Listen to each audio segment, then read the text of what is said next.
دعا کرتے ہیں اللہ تعالیٰ کی بارگاہ میں اللہ جل شانہ ہم سب کو اپنی محبت عطا فرمائے،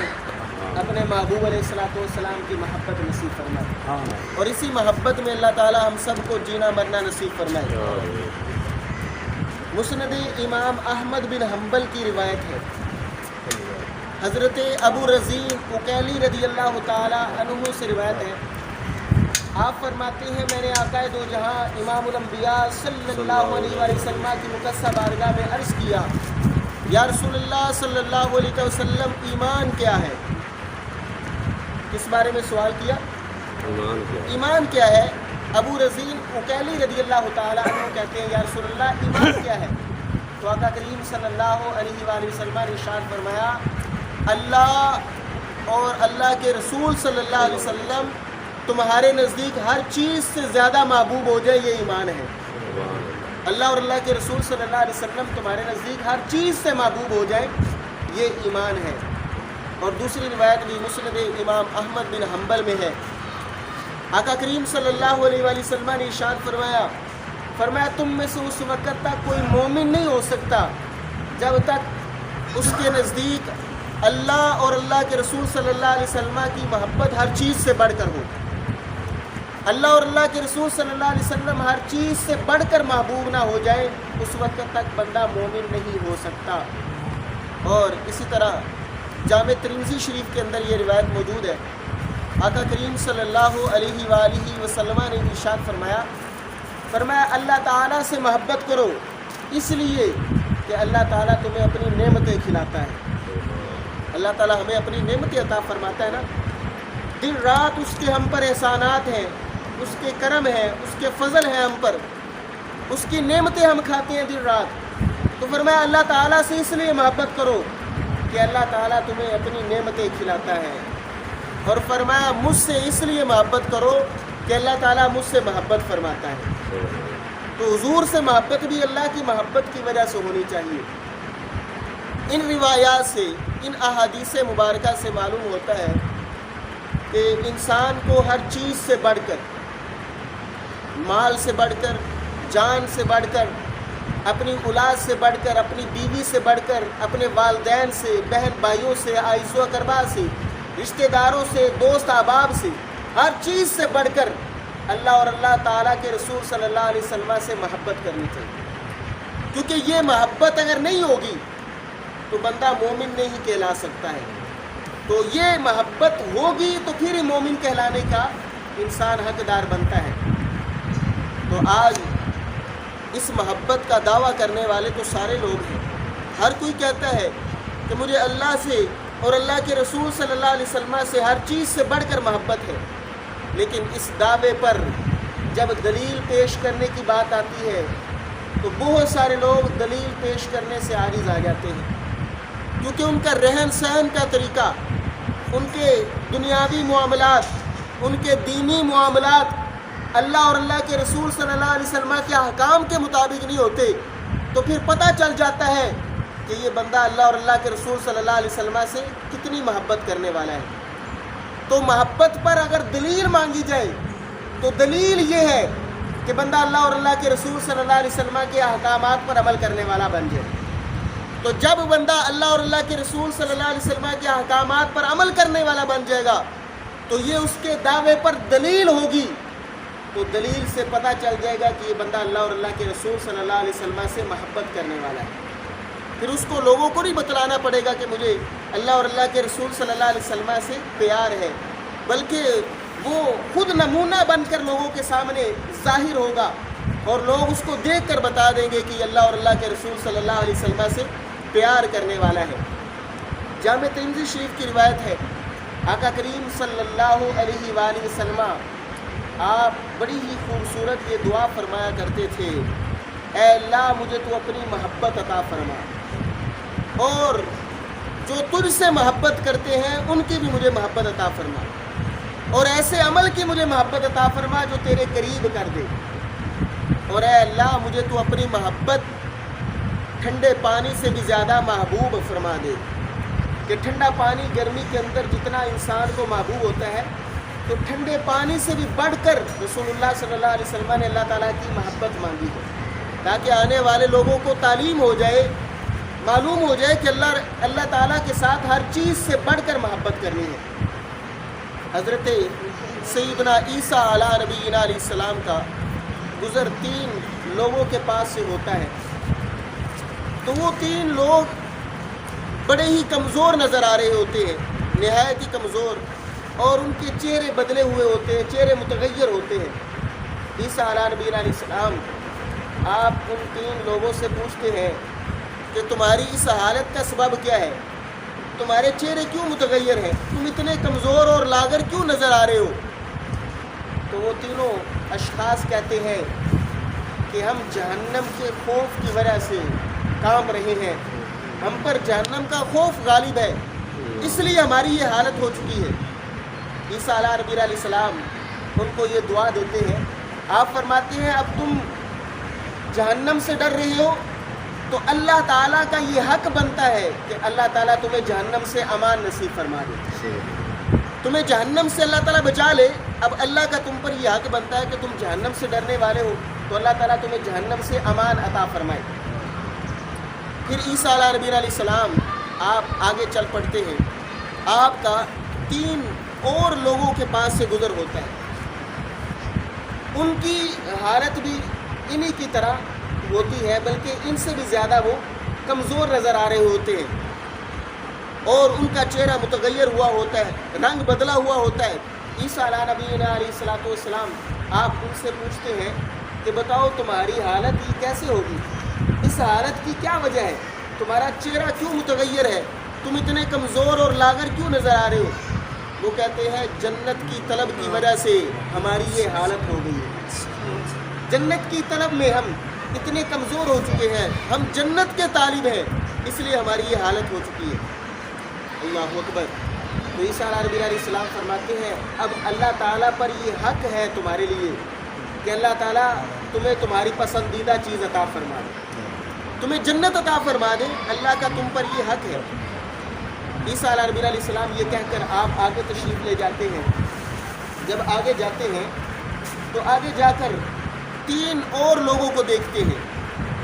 تو وہ سابقہ گروہوں سے جو سابقہ پہلے 3 لوگوں کے پاس سے ہو کر آئے تھے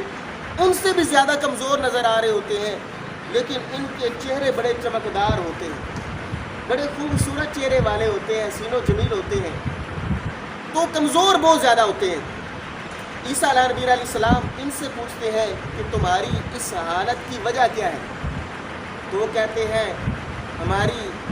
یہ حالت محبت الہی کی وجہ سے ہو چکی ہے، ہم اللہ تعالیٰ کی محبت میں اتنے کمزور ہو چکے ہیں۔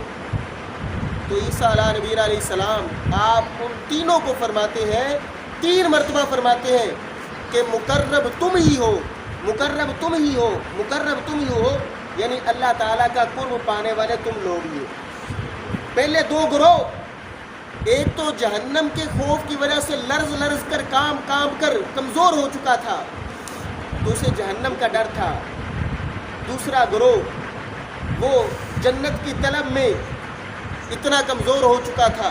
اور تیسرا گروہ وہ اللہ کی محبت میں کمزور ہو چکا تھا۔ تو فرمایا تم اللہ کے زیادہ قریب ہو۔ تو عیسیٰ علیہ السلام نے ان کو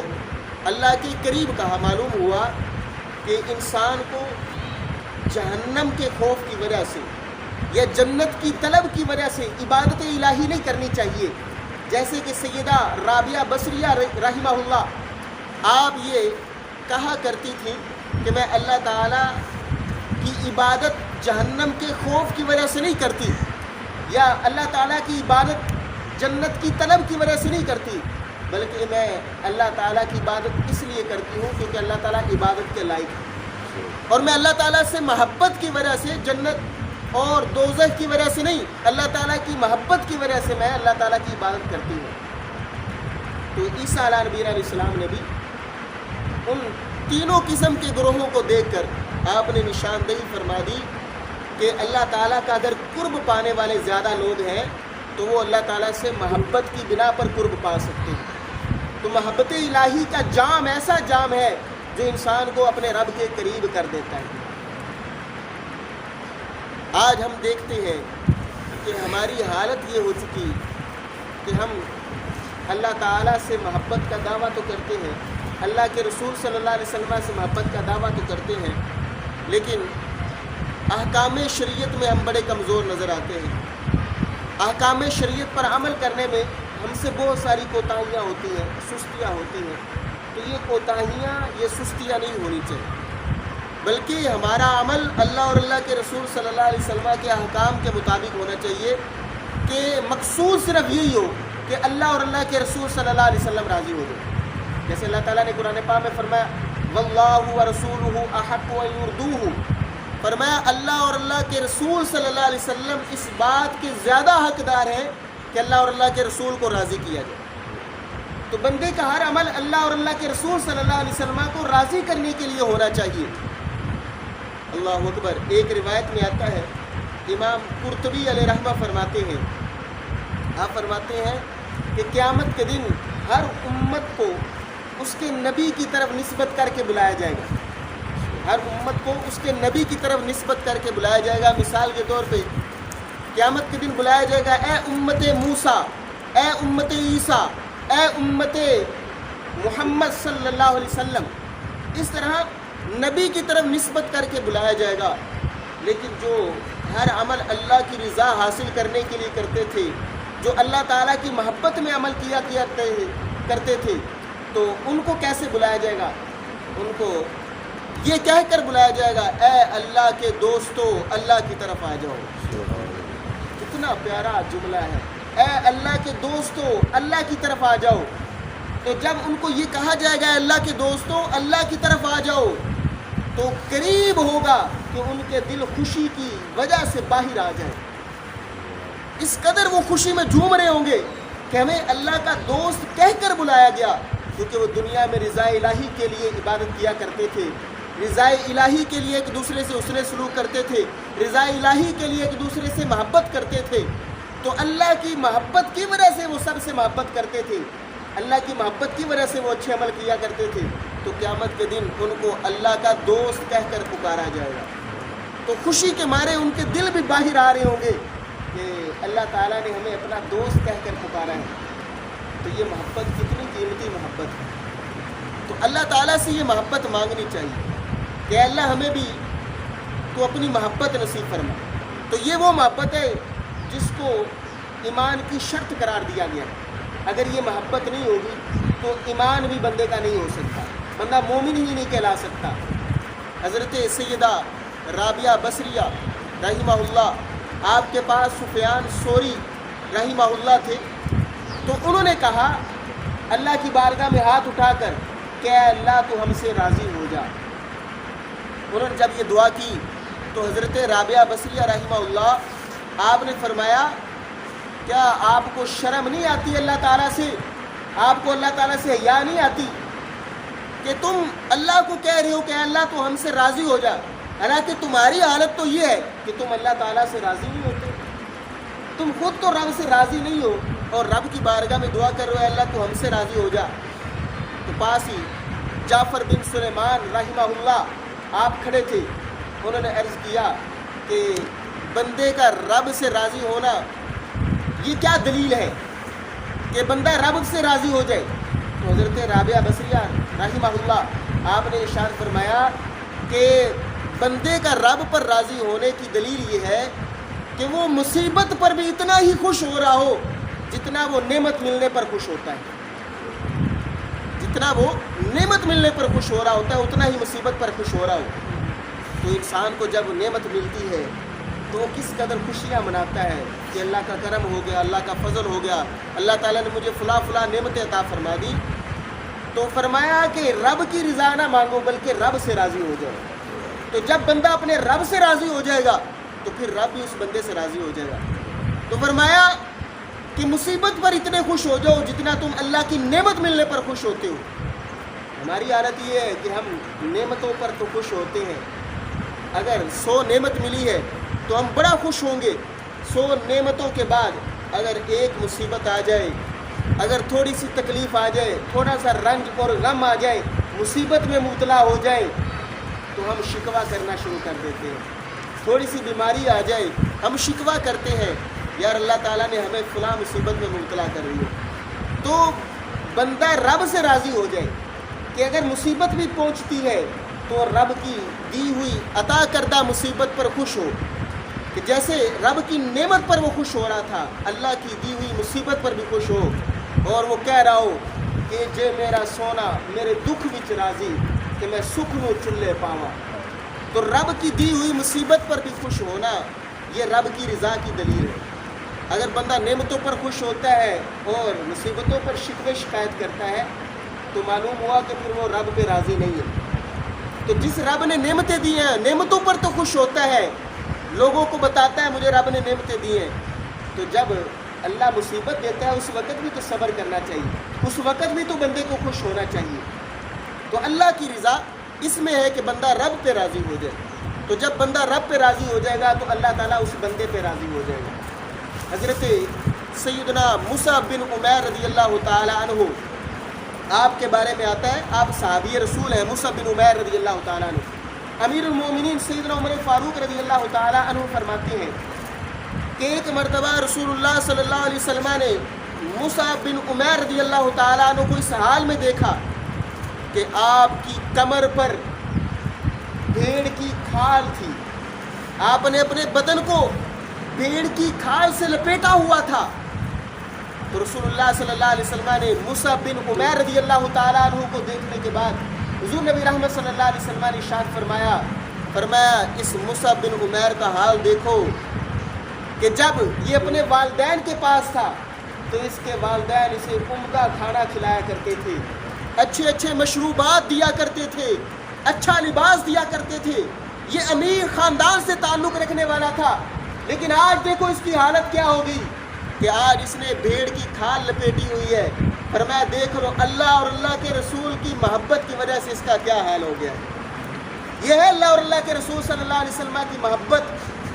کہ جیسے رب کی نعمتیں ملنے پر بندہ خوش ہوتا ہے، ویسے ہی اگر رب کی طرف سے مصیبت بھی پہنچے تو بندے کو راضی رہنا چاہیے، بندے کو راضی رہنا چاہیے، یہ نہیں کہ بندہ ناراض ہو جائے۔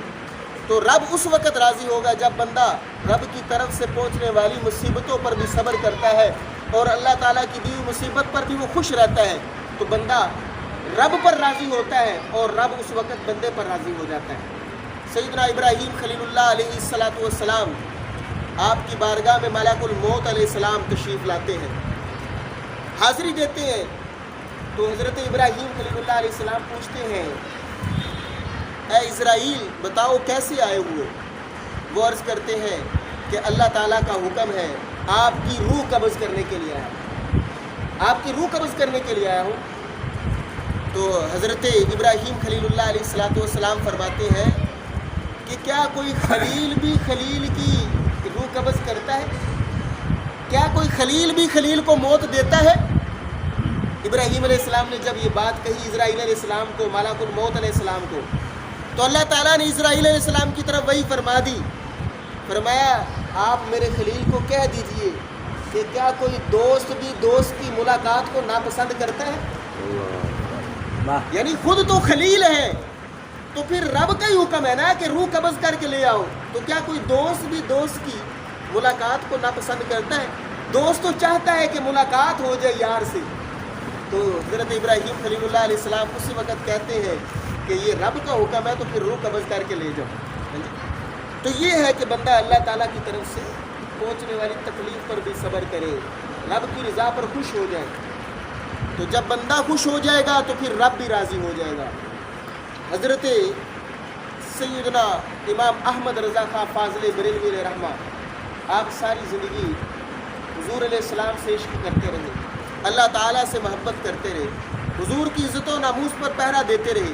حتیٰ کہ جو منکرین تھے اور جو مخالفین تھے رسول اللہ صلی اللہ علیہ وسلم کی بے ادبیاں اور گستاخیاں کیا کرتے تھے،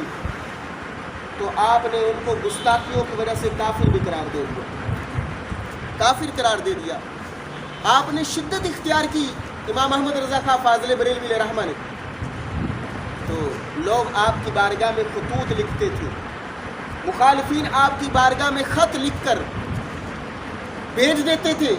اور ان خطوط کے اندر آپ کو گالیاں لکھی ہوتی تھی، ان خطوط کو گالیاں لکھی ہوتی تھی۔ تو حضرت امام احمد رضا خان فاضل بریلوی علیہ رحمہ آپ پڑھ کر آپ ناراض نہیں ہوتے تھے، آپ خوش ہوا کرتے تھے اور آپ فرمایا کرتے تھے کہ میں نے اپنی عزت کو میں نے رسول اللہ صلی اللہ علیہ وسلم کے سامنے ڈھال بنا رکھا ہے کہ مخالفین جتنی دیر تک میری بے ادبی کریں گے، میری گستاخی کرتے رہیں گے، مجھے گالیاں دیتے رہیں گے، اتنی دیر تک تو وہ نبی پاک کی طرف رخ نہیں کریں گے۔ میں نے اپنی ذات کو رسول اللہ صلی اللہ علیہ وسلم کی سامنے ڈھال بنا رکھا ہے کہ اگر کوئی بھی گالی دینی ہے، بے ادبی کرنی ہے، گستاخی کرنی ہے تو میری گستاخی کرو، میری بے ادبی کرو، مجھے گالی دو، میرے نبی کی طرف رخ نہ کرو۔ یہ عشق مصطفیٰ تھا، یہ آقا کریم صلی اللہ علیہ وسلم سے محبت تھی امام احمد رضا خان فاضل بریلوی علیہ رحمت۔ ایک دفعہ ایسا ہی ہوا کہ امام احمد رضا خان فاضل بریلوی علیہ رحمت کی بارگاہ میں آپ کے خاص مرید ظفر الدین بہاری رحمہ اللہ بیٹھے ہوئے تھے، تو آپ کی بارگاہ میں مخالفین کی طرف سے کوئی خط آتا ہے، تو ظفر الدین بہاری رحمہ اللہ آپ خط کو پڑھتے ہیں، خط کو جیسے ہی کھولتے ہیں تو پتہ چل جاتا ہے کہ مخالفین کی طرف سے خط آیا ہوا ہے اور اس پر گالیاں لکھی ہوتی ہیں معاذ اللہ، تو وہ فوراً خط کو بند کر کے رکھ دیتے ہیں۔ پاس ہی ایک نئے مرید ہوئے ہوتے ہیں، وہ حلقہ ارادت میں آئے ہوئے تھے، تو وہ بیٹھے ہوتے ہیں، وہ اس خط کو کھولتے ہیں، جو نئے مرید ہوتے ہیں خط کو کھولنے کے بعد دیکھتے ہیں کہ امام احمد رضا خان فاضل بریلوی علیہ رحمہ کو گالیاں دی گئی اس خط میں۔ اب وہ مرید ہوتا ہے، وہ بڑا پریشان ہوتا ہے، بڑا غمگین ہوتا ہے کہ اس طرح بے ادبی کے ساتھ معاملہ ہے۔ تو حضرت امام احمد رضا خان فاضل بریلوی علیہ رحمہ آپ مغرب کی نماز پڑھ کر اپنے گھر کی طرف جانے لگتے ہیں، تو وہی مرید آپ کی خدمت میں حاضر ہوتا ہے اور آ کر عرض کرتا ہے کہ حضور یہ دیکھیے کسی مخالف نے آپ کو خط کے اندر کتنی گالیاں لکھی ہیں، کتنی بے ادبی اور گستاخی کی ہے، تو میں چاہتا ہوں کہ اس پر مقدمہ کروایا جائے اور اس کو سخت سے سخت سزا دی جائے۔ امام احمد رضا خان فاضل بریلوی علیہ رحمہ آپ فرماتے ذرا ٹھہر جاؤ، ذرا رک جاؤ، میں بھی اندر سے باہر آتا ہوں۔ تو ظفر الدین بہاری رحمہ اللہ فرماتے ہیں امام احمد رضا خان فاضل بریلوی علیہ رحمہ آپ اندر تشریف لے جاتے ہیں، اور جب اندر سے باہر آتے ہیں تو کافی سارے خطوط آپ کے ہاتھ میں ہوتے ہیں۔ تو ظفر الدین بہاری رحمہ اللہ فرماتے ہیں ہم سمجھتے ہیں کہ شاید یہ خطوط وہ ہیں جن میں گالیاں لکھی ہوئی ہیں۔ تو امام احمد رضا خان آپ یہ بتلانا چاہتے ہیں کہ یہ کوئی نیا کام نہیں ہے، یہ تو بڑی دیر سے گالیوں کا سلسلہ جاری ہے، تو لہٰذا تم اس بات سے پریشان نہ ہو، غمگین نہ ہو، ہم تو یہ سمجھ رہے ہوتے ہیں۔ تو امام احمد رضا خان فاضل بریلوی علیہ رحمہ آپ ہمیں حکم دیتے کہ یہ خطوط پڑھو۔ تو ہم جب خطوط پڑھتے ہیں تو ان خطوط کے اندر محبین جو احمد رضا فاضل بریلوی علیہ رحمہ کے محبین ہوتے ہیں، انہوں نے اعلیٰ حضرت علیہ رحمہ کی تعریف کے پل باندھے ہوتے ہیں، آپ کی بڑی بڑی تعریفیں لکھی ہوتی ہیں، اعلیٰ حضرت کو بڑے القاب دیے ہوتے ہیں۔ تو امام احمد رضا خان فاضل بریلوی علیہ رحمہ فرماتے ہیں کہ یہ خطوط دیکھ لو، ان خطوط کے اندر میری تعریفوں کے پل باندھے ہوئے ہیں۔ تم کہتے ہو کہ جس نے مجھے گالیاں دی ہیں اس کو ہم سزا دلواتے ہیں، اس پر مقدمہ چلاتے ہیں، تو فرمایا یہ جو خطوط میری تعریف میں آئے ہیں، پہلے تو ان خطوط کا حق ادا کرو، پہلے تو ان خطوط کے لکھنے والوں کو تم کوئی انعام و اکرام دو، ان کو تحائف دو، ان کو کوئی وظیفہ دو، کوئی انعام دو۔ اگر تم ان کو انعام دے دیتے ہو تو پھر میرے مخالف کو تم سزا دلوانے کے حقدار ہو، اور اگر تم میرے چاہنے والوں کو، مجھ سے محبت کرنے والوں کو تم انعام نہیں دے سکتے تو پھر تم میرے مخالف کو سزا دلوانے کے بھی حقدار نہیں ہو۔ تو وہ آگے سے عاجز آ جاتے ہیں، عرض کرتے ہیں کہ حضور ہم میں یہ طاقت نہیں ہے کہ جنہوں نے آپ کی تعریفوں میں یہ خطوط لکھے ہیں، دل تو چاہتا ہے کہ ان کو اتنا انعام دیا جائے کہ نسل در نسل بھی وہ انعام ختم نہ ہو سکے، لیکن ہم ان کو اتنا انعام دینے کی طاقت نہیں رکھتے ہیں۔ تو وہ آگے سے خاموش ہو جاتے ہیں۔ تو اعلیٰ حضرت ساری زندگی اپنے نبی کی عزت و ناموس کی خاطر اپنی جان کو ان بے ادب گستاخوں کے سامنے ڈھال بنا کر پیش کرتے ہیں کہ کم از کم جتنی دیر مجھے تم گالیاں دیتے رہو گے، میری بے ادبی کرتے رہو گے، اتنی دیر تک تم نبی پاک صلی اللہ علیہ وسلم کی طرف تو رخ نہیں کرو گے. تو یہ ہے ہر چیز سے بڑھ کر اللہ اور اللہ کے رسول صلی اللہ علیہ وآلہ وسلم سے محبت کرنا. تو جب بندہ اس مقام پر پہنچ جاتا ہے تو پھر اللہ تعالیٰ اس کو اپنا محبوب بنا لیتا ہے. تو اس انداز میں ہمیں بھی اپنے رب سے محبت کرنی چاہیے کہ اللہ تعالیٰ ہمیں ہر چیز سے بڑھ کر اپنی محبت عطا فرمائے, اپنے رسول صلی اللہ علیہ وسلم کی محبت عطا فرما دے. تو جب ہمیں یہ محبتیں نصیب ہو جائیں گی تو انشاءاللہ ہماری دنیا بھی سنور جائے گی, ہماری آخرت بھی سنور جائے گی. دعا کرتے ہیں اللہ تعالیٰ کی بارگاہ میں اللہ جل شانہ ہمیں دنیا آخرت کی اندر اللہ تعالیٰ ہمیں کامیابی عطا فرمائے اور اللہ تعالیٰ ہمیں اپنی محبت میں, اپنے رسول کی محبت میں جینا مرنا نصیب فرمائے. وما توفیقی الا باللہ.